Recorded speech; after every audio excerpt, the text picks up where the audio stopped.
اور اسی طرح سے پھر اب یہ جو سوال آتا ہے حلالہ کا، ہے نا، تو یہ حلالہ پیدا ہی اس سے ہوتا ہے.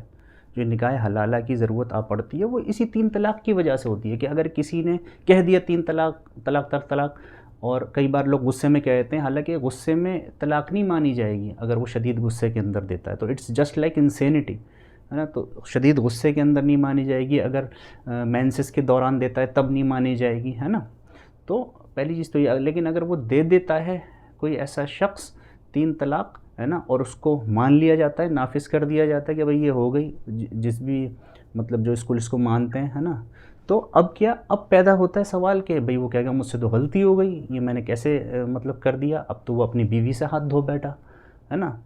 تو اب کیا کرے؟ تو اس کے لیے یہ بات آ جاتی ہے کہ بھئی یہ اب نکاح حلالہ کر لو، جو کہ سخت حرام ہے اسلام کے اندر.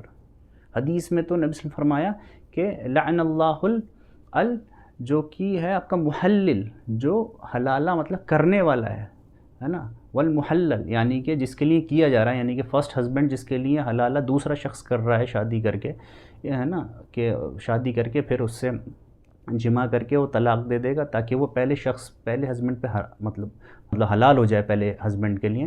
تو یہ اس نیت کے ساتھ ایسا کرنا ہے بالکل حلال مطلب حرام ہے اسلام کے اندر. یعنی کہ یہ حلالہ کرنا بالکل حرام ہے اسلام کے اندر، اس کی کوئی جگہ نہیں ہے اسلام کے اندر.